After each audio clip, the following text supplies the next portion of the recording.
Нийгмийн даатгалын тухай хуулийн шинэ төслийг улсын их хурлын гишүүд дэмжиж байна. Цэлэв голын далангийн ажлыг мэргэжилтнүүд шүүмжилж байна.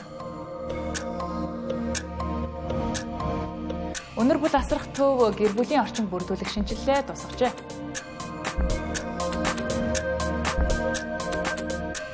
Орой мэдрэг үзэгчдээ Тэнгэр телевизийн 7 мэдээллийн хөтөлбөр эхэлж байна. Анхаарлаа хандуулна уу.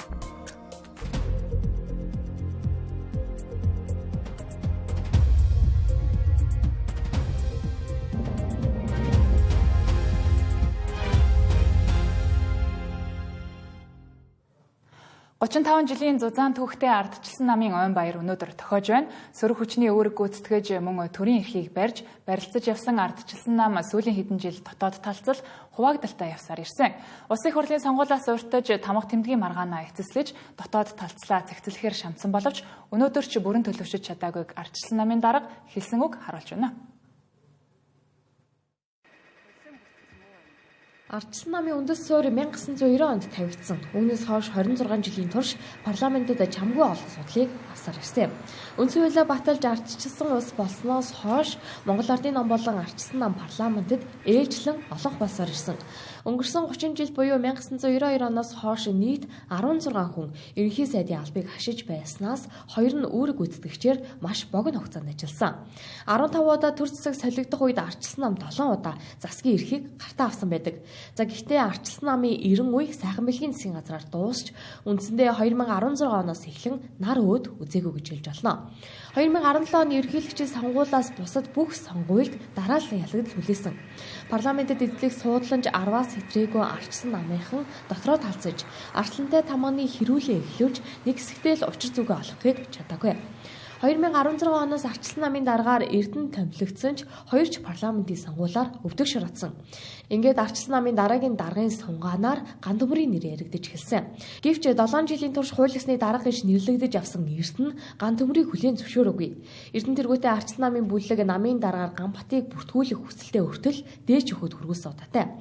Гэтэл нөгөө талд олон арван хүний бүрэлдэхүүнтэй бодлогын хороонд хуралдаж намын даргад улсын их хурлын гишүүн асан Баяр Цогт наран туяа ган нар өрсөлдөж улмаар олонхын саналаар ган төмөр дэмжигдэж ардчилсан намын даргаар сонгогдсон. Тухайн үед ардчилсан нам нэгдэн эвлэрэхээр эвлэрлэлийн ажлын хэсэг хүртэл байгуулсан ч хоёр талд бодлогын хороогоо хуралдуулж хоёрч өөр даргатай болсон намын хувь заяаг дээч өгөх эзлэхээр болсон. Улсын их хурлын сонгуул болохоос жилийн өмнө буюу 2023 оны 2 дугаар сард улсын дээч өгөх ардчилсан намын даргаар ган төмрийг бүртгэж авсан ч дарга асан Эрдэнэ хүлээн зөвшөөрөхгүй 2 сар болсон. Удалгүй ардчилсан намын 2 жил гаруй хугацаанд үргэлжилсэн тамга тэмдгийн маргаан эцэлэгдсэн төгтэй. Ингээд нэг даргатай нэг тамгатай болсон ардчилсан намынхан сонгуулийн ажилд гар шамдаа орсон. Холимог тогтолцоогоор сонгуул явагдсны үр дүнд ардчилсан намынхан 126 гишүүнтэй парламентэд 43 судал авсан. Хамтарсан засгийн газар хүртэл байгуулагдаж суудлын томилгоо явагдсны дараа хэсэг нам жим байсан ардчилсан намын дотоод хэрүүл тэмцэл дахин эхэлсэн. Тодорхойлбол өнгөрсөн 10 дугаар сард улсын их хурлын гишүүн Амгаланбаатар тэргүүтэй хүмүүс ардчилсан намын дарга ган төмрийг огцруулах гарын үсэг цоглуулж эхэлсэн гэх мэдээлэл гарсан юм а. Ингэснээр ардчилсан намынхны арслантай тамганы зодон дахиад эхнүү гэж эмээхэд хүргэсэн.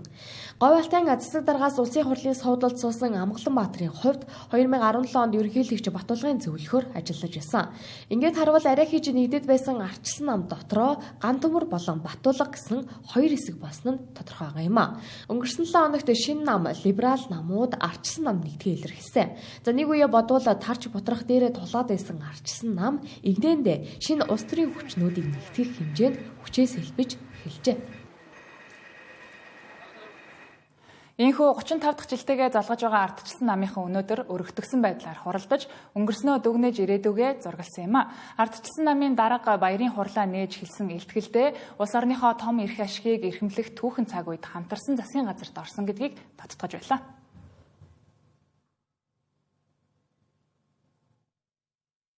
Олон улсын харилцаанд нэг туулиас олон туул төлөв рүү шилжилт явагдаж зөрчил мөргөлдөөн Үүмэ самун худалдаа тарифын дайны дүрээр Путин дайны шинэ хувилбар дэлхийн улс орнуудыг сорилтонд оруулж байна. Сүүлийн 100 жилд монголчуудад ирж байгаа 4 дахь том геополитикийн энэхүү сорилтыг намын ялгаагаар биш улсынхаа бодлогоор нэгдэж бүтээлч үндэсний хэв нэгдлэр сорин дэсвэрлэж давж гарахыг би журмын нөхдөөсөө уриалж байгаа.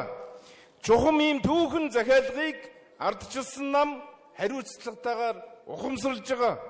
Хариуцлагатайгаар ухамсарлаж байгаа учраас хамтарсан засгийн газарт мөр зэрэгцсэн нэр төртэй ажиллаж байна. Хэрэггүй засагт орж нэгдсэн юм гэж хатуу үг сонссон ч иргэний улс төрийн эрхийн төлөө үг хэлэх үзэл бодлоо илэрхийлэх эрхийн төлөөх үзэл эрдэнэлтэй намын хувьд шүүмжлэлийг хүлээж авдаг гэж ган төмөр дарга мэдгдсэн.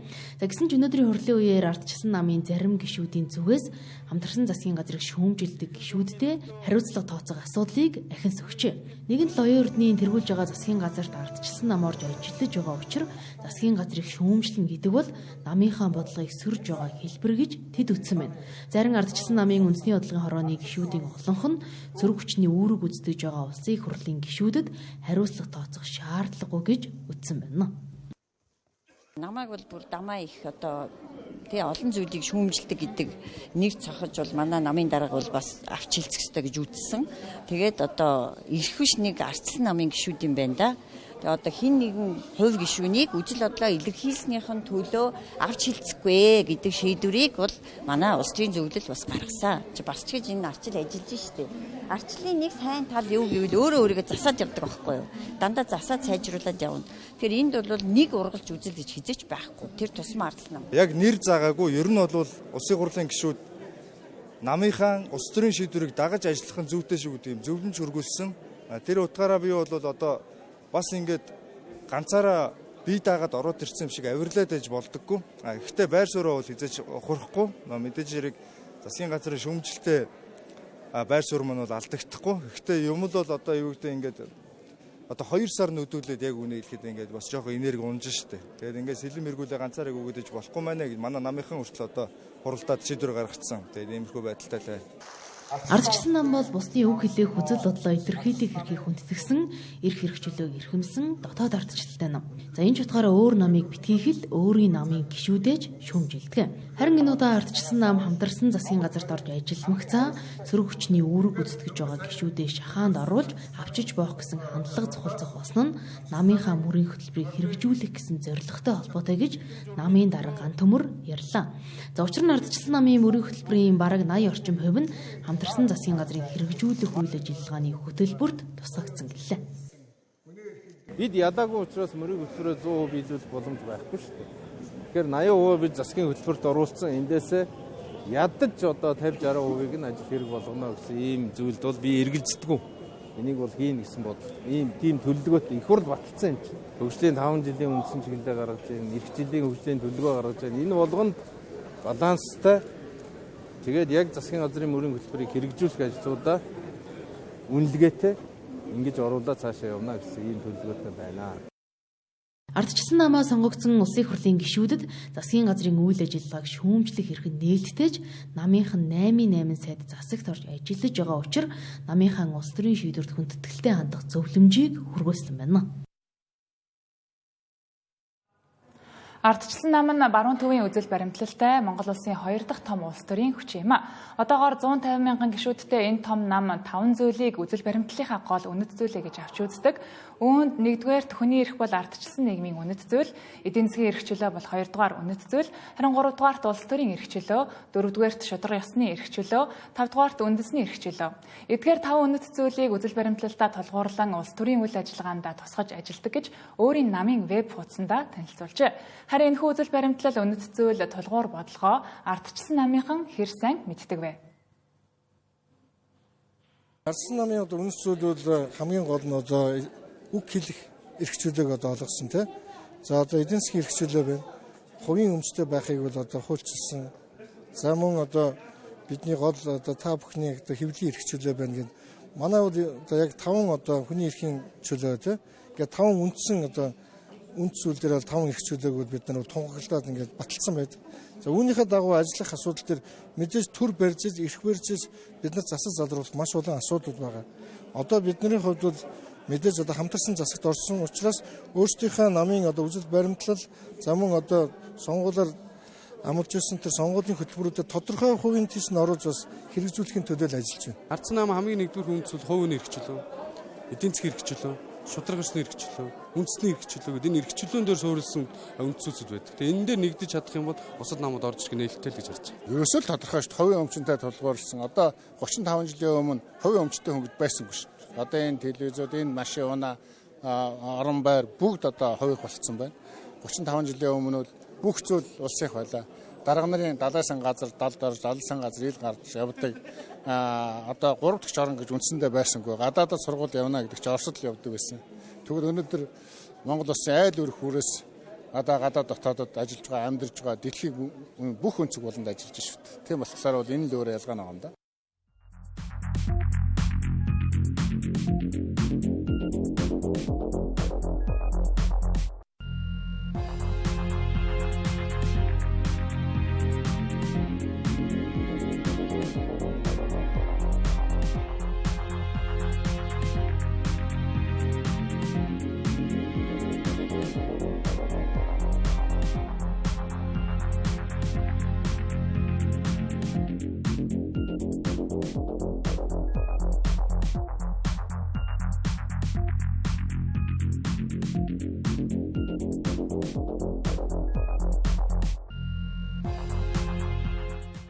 Долоор мэдээллийн хөтөлбөр студиэс шууд үргэлжилж байна.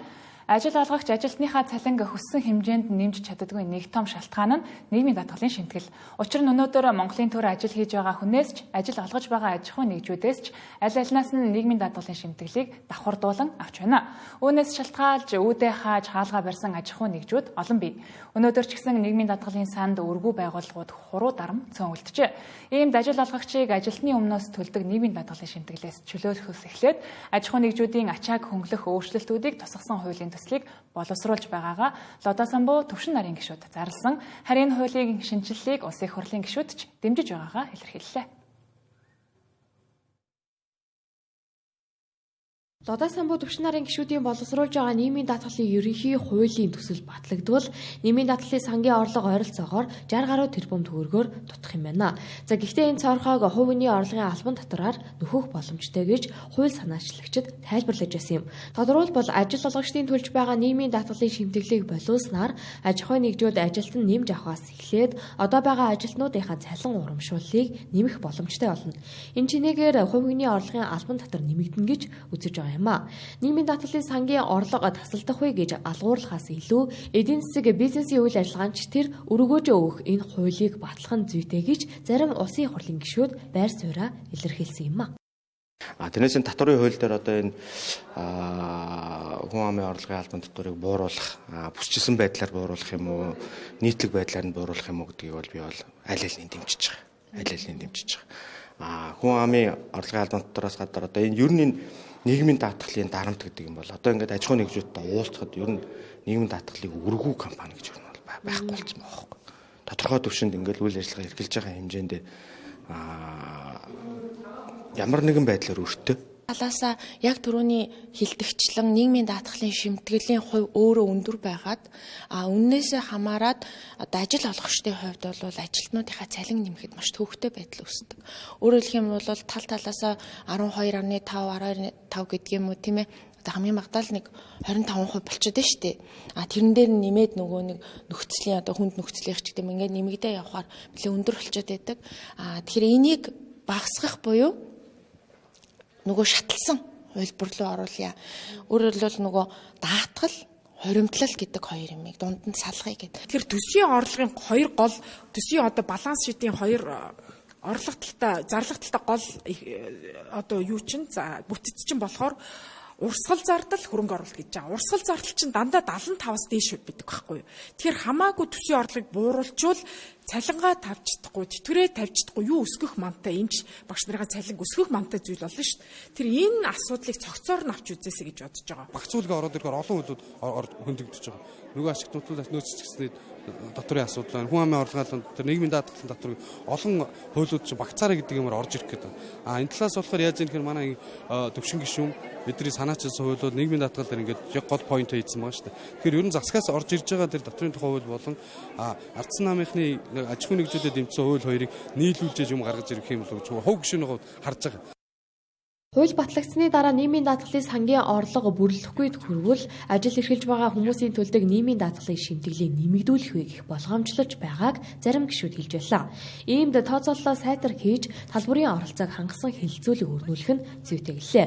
Гэхдээ нөгөө талд анханасаа алдагдaltaй явж ирсэн төсвөөс алдагдлаа нүхдэг нийгмийн даатгалын сангийн данс улаах хэсэг нь аж ахуй нэгжүүдэд хамаагүй учир төр өөрөө зохицуулалтаа зөв хийж эхлэхэд зүйтэй гэдэг байр суурьгч илэрхийлж байсан юм а. Монгол банкны хар жагсаалтыг халж харин оронд нь зээлийн онооны системийг нэвтрүүлэх хуулийн төсөл улсын хурал дээр хэлэлцэгдэж эхлээд байна. Энэ хууль батлагдсанаар иргэд зээлээ хэдхэн хоног хоцроож төлөхөд л Монгол банкны хар жагсаалтад орж чанаргүй зээлдэгч гэх нэрийг 6 жилийн турш зүүдэг байдал арилна гэж хууль санаачлагчид үзэж байна. Өнөөдөр зээлийн мэдээллийн санд 1.6 сая иргэн бүртгэлтэй байгаагийн 200 мянган хар жагсаалтад багтаж байна. За энэ дунд зээлээ 7 хоног хоцроож төлсөн хүмүүс ч байгаа юм. За энэ тухайн хүнийг 6 жилийн турш зээл авч чадахгүй санхүүгийн яланд унгааж байгаагаас ялгаагүй гэж хууль санаачлагч тайлбарлаж байлаа. За энд үүнийг болиулж санхүүгийн онооны системд оруулах нь зүйтэй гэв. За хуулийн төслийг үзэл баримтлалын хувьд гишүүд дэмжиж байгаач илүү боловсронгүй болгох, наривчлах зүйлч байгааг хэлж байсан юм а. Кредит скорингийн системийг оруулнаа гэдэг ингээд ороод ирсэн байна. Кредит скорингийн систем дээр ямар одоо мэдээллүүдийг оруулах ёстой. Энэ тал дээр тэгвэл Монгол банк ажлын хэсэг дээр тооцоолж боловсруулж байгаа юм байгаа юу? Одоогийн манай зээлийн мэдээллийн сан үнэхээр болох. Зээл аваагүй хүнийг болохоор ямар нэгэн мэдээлэл байхгүй байна. Эрсдэл өндөр гарчдаг. Тэглэн чин зээлээ аваад үнэхээр хугацаанд төлж гин үү? Хугацаанд төлж байгаа бол хэдий хэрийг нь хугацаанд төлж гин. 2 хоног хоцорж гин үү? 2 сар хоцорж гин үү? 2 жил хоцорж гин үү гэд маш нарийн мэдээллийг боловсруулж жинхэнэ кредит скоринг гардгаа. Одоо бол 2 компани тусгай 2 компани байгаа. Тэр нь бол Scienceco, Burunskor гэдэг. Эдгээр бол хэмжээндээ ямар ч скоринг гаргаад яваад байгаа. Гэхдээ одоо цаашдаа бол бүхэл санхүүгийн оролцоог том big data-нд оролцуулаад тэгээд том өгдөл гаргах нь зөвлөдөө. Хар жагсаалтыг бид нэрлээд энэ хэрэгжлийг ямар ч цаа арилгая. Эхний ээлжиндээ. Цаашлаад сайн Монгол банкнд ерөнхийдөө хэлснээр бүхэл орцогчдыг хамааруулж байгаа том датанд суурилсан олон улсын жишээ системийг нэвтрүүлсэн тийм том зорилго байгаа гэж танд хэлье. Бид чинь нэлээд хэдэн банкаа хүртэл дампууруулж үзлээ тийм үү? Энэ чанаргүй зээлүүдээс ч юм болоо. Тийм учраас энэ аж ахуй нэгжүүдийн мөн үйл ажиллагаа явуулж байгаа, ловер хийж байгаа ажлаа хийхгүй байгаа энэ компаниудыг харж ихсэлт бол байх л ёстой шүү дээ. Онооны системд орсноор харж ихсэлт гэдэг зүйл байхгүй болохоос гадна зээлийн хүү нийтээрээ буурах нөхцөл бүрдэнэ гэж тооцож байгаа юм байна. За бусад улс орнуудыг судалж үзэхэд зээлийн онооны системтэй болсны дараа 3.4-ээс 3.6%-аар зээлийн хүү буурсан гэлээ. За Төв банкны зүгээс жин шинжилгээг хийх нь зүйтэй гэж үзэж байна. Олон улсынхаа жишгтэр дэлхийд байдаг жишээ рүү орж ийн гэж харж байгаа. Тэгэхээр зөвхөн Монголын оноо гэхээс биш одоо Монгол хүний одоо зээлийн оноо яг Америкийн тэр системтэй адилхан болж байна гэдэг маань Америк хүнтэй битүүрийн санхүүгийн сахилгаатай оноо яаж харьцуулагдаж байна л гэдгээр л харагдана гэж харж байна. Оноо бол өөрөө хувь хүн дээр гарч байгаа оноо. Хувь хүн дээр банкны аж ахуй нэгжийн хувьд бол оноо гэж байхгүй зэрэглэл гэж байна. Одоо Монгол улсын зээлжих зэрэглэл гэдэгтэй адилхан одоо аж ахуй нэгж компаниуд дээр рейтинг тогтоох асуудал гарч байна. Хэрвээ энэ хууль батлагдвал хамгийн муу зээлдэгч бага оноотой, сайн зээлдэгч хамгийн сайн оноотой байна. За муу зээлдэгч байгаад бага оноотой болсон ч зээлийн цаг хугацаанд нь төлөөд явбал оноо нь сайжраад явах юм байна. Онооны системтэй болсноор хүмүүсийн цаг завыг хэмнэх, хувийн мэдээллийн аюулгүй байдлыг хамгаалах, үйлчлүүлэгч болон үйлчилгээ үзүүлж байгаа банк бус санхүүгийн байгууллагын хүндрэл чирэгдлийг бууруулах давуу талуудтай мөн хэр хэмжээтэй хэдэн хувийн хүүтэй зээл авах нь тухайн хүний зээлийн онооноос шалтгаалдаг болох юм байна. Ямар нэг банкнаас зээл авахд тухайн зээлийг эдийн засагч судалж зээл олгох үгийг шийдэх эхний шатыг баталгаажуулдаг. Бага хэмжээтэй зээл авахар бол тухайн зээлийн шийдвэрийг эдийн засагч гаргаж зээл олгодог бол харин их хэмжээтэй зээл авахд хэд хоног хүлээлгэж зээлийн шийдвэрийн хурлаар орж батлагддаг байгаа юм. Дээрэс нь хүний хувийн мэдээллийг цуглуулж тухайн хүнийг зээлийн эргэн төлөх баталгаа болгодог. Товчхондоо одоо мөрдөгдөх систем олон шат дамжлагтай цаг хугацаа их зарцуулдаг. Харин зээлийн мэдээллийн нэгдсэн онооны системтэй болсноор авах зээлийн хэмжээ хүү зэрэг нь тодорхой болж байгаа юм а. Одоо Америкт жишээлбэл FICO score жишээлбэл нэлээд өргөнд ашиглагддаг. Нийт одоо зээлийн шийдвэр 90% нь FICO ашигладаг. Тэгэхээр хүмүүс оноо сайжрахын ирээр хүүнд буурдаг барьцаа хөрөнгө шаарддаг байсан бол тэрний дүн багасна. Илүү хурдан шуурхай олно гэх мэтлэн эргэн талд бол маш олон тийм боломжуудыг нэмэлт одоо үр дүн авчирдаг л та. Эргээгээд нөө зээл олгож байгууллагууд болох банкуд, банк бус санхүүгийн байгууллагууд, өөр байгууллагууд дээр болохоор хурдан шуурхай шийдвэр гаргалт. Дээрээс нь энэ өөрөө зардал мөнгөийг хэмнэ гэсэн үг те. Үйл ажиллагааны зардлыг хэмнэ. Явандаа бол ингээ зээлийн хүүд хүртэл одоо буруулах юм нөлөө авчрах юм ачаал бүгдэлтэй үйлчлэгээ гэж харж байгаа. Зээлийн оноог таны өмнө авсан зээлийн эргэн төлөлт одоо байгаа зээлийнт нь нийт үлдэгдэл, зээлийн нийт түүх, шинэ зээл авах лавлгаа болон багцыг харгалзан үзэж нэгдсэн оноо гаргадаг байна. Энэ 5 шаардлага 300-аас 850 оноогоор үнэлэгдэнэ. Жишээ нь та 700-аас дээш оноотой бол онцгой сайн үзүүлэлттэй, 630-аас 699 оноотой бол маш сайн, 600-аас 629 бол сайн, 580-аас 599 бол боломжийн, 390-ээс 579 оноотой бол маш муу буюу зээл авахд хүндрэлтэй болох нь. Сайн скор нь таны зээлийн оноонд хамгийн их нөлөөлж буй 4 хүчин зүйлийн тоо статистикийг харуулдаг учраас өөрийн оноогоо хэрхэн ахиулахаа мэдэх боломжтой байна.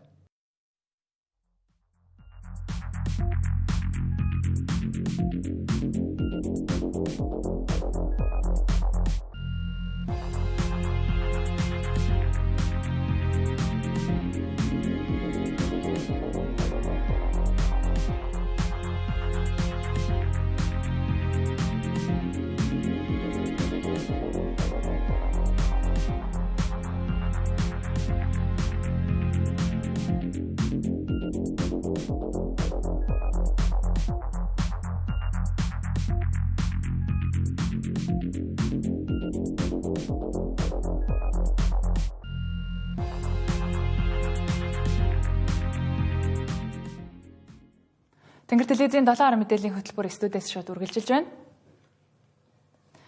Өнгөрсөн намар сэлб гол дагуу үерийн далан барих ажлыг эхлүүлсэн. Гэтэл өнөөдрийг хүртэл хийсэн ажил нь өндөр бетон ханнаас өөр юм харагдахгүй байгаад олон нийт гайхацж байна. Өчнөө тэрбум төгрөгөөр хийж байгаа ажилч гэлээ ая тухтай алхахч газаргүй болоод байгаа тухай иргэд хэлж байна. Харин энэ асуудалд хүлээцтэй хандахыг бүтээн байгуулалтын ажлыг гардан хийж байгаа компани болон хотын удирдлагууд хэллээ.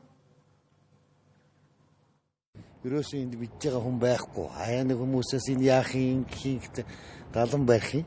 Буцаагаад энэ мод содын явууны зам амж сэргээгээд өгнө л гэсэн.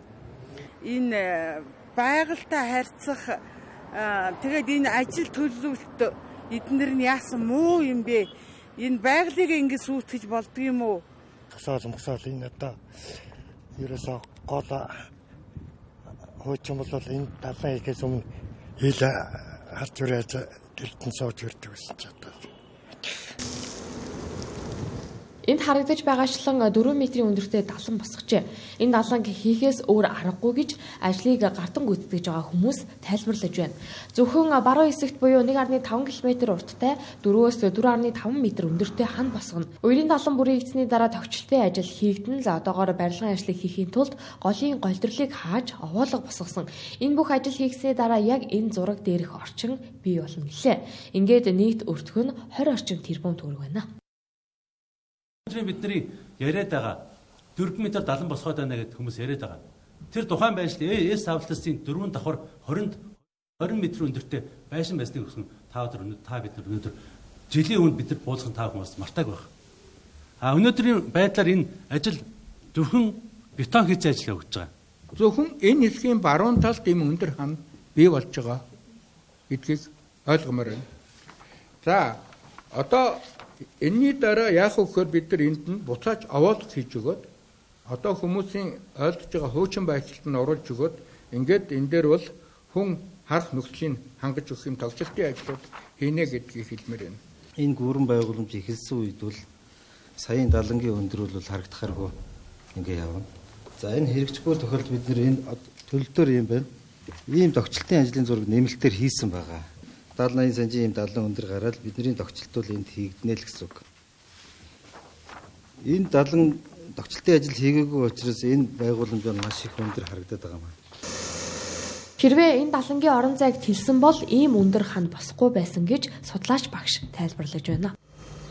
Баригдаж байгаа процессыг харах юм бол одоо ингээ хан ээжийн тэгэнгүүт ханны хажуу талд ингээл авт зогсоол юм уу ямар ч одоо зэрэглэлээр ач холбогдол багтаа тийм байгууламжийг бол байгууламжид орон зай одоо өгсөн байна.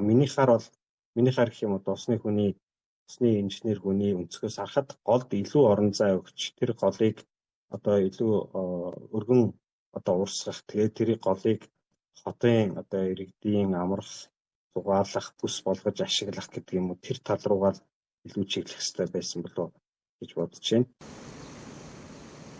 2 жилийн өмнө нийслэл хот тэр чигтээ усанд давтаж 2 барилгыг нурааж үерийн далан барих тухай асуудал хүнсэн. Энэ хугацаанд сэлб голын голдролыг хааж барьсан эс аутлуудыг нураасан ч Аква Гардныг хүчирсэнгүй. Эс аутлуудын буурин дээр үерийн далан барих ажил 80% үргэлжилж байна. За нийт сэлб голын даланг байгуулж зам тогтжилд барилга угсралтын ажилд 1.5 тэрбум төгрөг. Зөвхөн үерийн хамгаалалт хийх 21.6 км газарт гэхэд 470 тэрбум төгрөг шаардлагатай гэх тооцоолол гарчээ. Хавар болж скутер, сорон, мопед унах нь олширдог. Энэ үед явган замын төдийгүй автозамын ослууд гарах нь ихсдэг нь статистикаар нотлогдож байна. Улаанбаатар хотод өдөрт дунджаар 4500-аас 5000 хүн 2 дугуйт тээврийн хэрэгсэл хэрэглэдэг их тооцоолол байна. Зөвхөн өнгөрсөн жилд гэхэд эдгээр тээврийн хэрэгслээс үүдэлтэй 532 удаагийн осол гарч 3 хүн амнасаа алджээ. Осолд өртсөн иргэдийн 60 гаруй хувь нь 10-аас 18 насны хүүхдүүд байсан нь эдгээр тээврийн хэрэгсэл тавигдах журмыг өөрчлөхөд хүргэсэн. 2 дугуйт тээврийн хэрэгслийг 10 км/цагийн хурдаас хэтрүүлэхгүй байх гэсэн ганцхан журам үйлчилж байсан бол харин одоо Сороныг 18 наснд хүрсэн жолооны үнэмлэхтэй эргэн унахыг зөвшөөрсөн. Харин мопедыг 16 наснаас доош насныхаа унахыг хоригложээ. Хэрвээ зөрчвөл 200 мянган төгрөгөөр торох юм байна.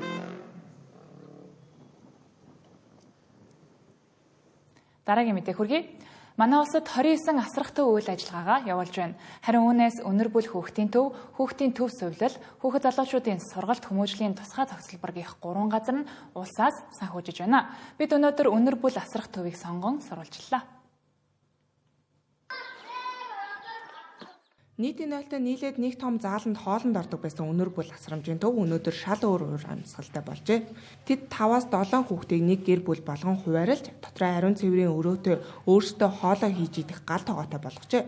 Нэг үгээр хэлбэл эцэг эхээсээ хагцад салсан өнчирлийн зовлон гүйцэн хүүхдүүдэд халуун дулаан гэр бүлийн уур амьсгалыг мэдрүүлэхээр ийхүү асрамжийн төв гэр бүлийн тогтолцоотой болсон байна. Энэ бол сүүлийн 10 жилийн турш туршид судалж байж тогтоосон жишг. Өнөр бүл асрамжийн төв нь 2016 оноос эхлээд байрлах байрандаа засвар иж, номын сан, эмнэлэг, сэтгэл зүйч, компьютер, гар урлал, зураг, спортын дугуйлан зэрэг хүүхэд багцуудыг хөгжөөх, амраах, чөлөө цагаа өнгөрүүлэх орчин нөхцөлийг олон газрын хандив тусламжаар бүрдүүлжээ. За өнөөдрийн байдлаар манайхан 156 хүүхдээ үйл ажиллагаа явуулж байгаа. Цаашдаа ч ер нь бол энэ хийж байгаа хүүхдүүдийн тоол өсөх хандлагатай тэр дундаа бүр бага насны хүүхдүүд эцэг эхтэй хаягдж байгаа ийм асуудлууд ер нь гарч байна. За тэгээ ээж аавуудын тухайд бол нөхөл эрхний хамгаалалаас болцсон тийм ээ. За зарим нь одоо бүр ингээд хүн хамааралтай биш мөртлөө нэг ганц нэг удаагийн үл хайхаралт ч юм уу гэ тэнд нэг жоохон хүчирхийллийн дуудлага гас болоод хүүхдүүд асрамжийн төвд ирчихэж байгаа. Мэдээж буцаад ээж аав бол хэвийн амьдралдаа орол явж штэ. Гэтэл хүүхдээ ирж авдаггүй. Бүр ингээд хамаг ямаа усад даатгацсан төр даатгачаал ингээд яваад байгаа байхгүй. Идэх хоол өмсөх зүгээр дутаагүйч гэр бүлийн нөмөр нөлөг сэтгэлээр дутаж явдаг 156 хүүхэд өнөр бүл хүүхдийн төвд амьдарч байна. Тэдний зарим нь сэтгцийн хүнд эмгэгтэй болж 19 хүүхэд сэтгэл зүйн эмийн эмчилгээтэй. 61 хүүхэд сэтгэл зүйн тулгамдсан асуудалтай ирсэн байна. Нэг жишээ аваад яриа гэх юм бол одоо миний нэг ажиллаж байгаа хүүхдээ болохоор байдаг. Яг энгийн хүүхдүүд чи хөөр ингээ байдаг л да.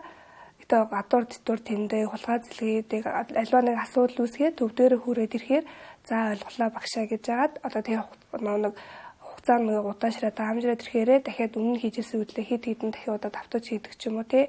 Ахаа нөгөө за одоо хийхгүй гэдээ амлалт бичлээ ч гэсэндээ тэр үйлдэл дахиад давтаадаг ч юм уу. Иймэрхүү байдлууд бол мэрсээр бол байгаа.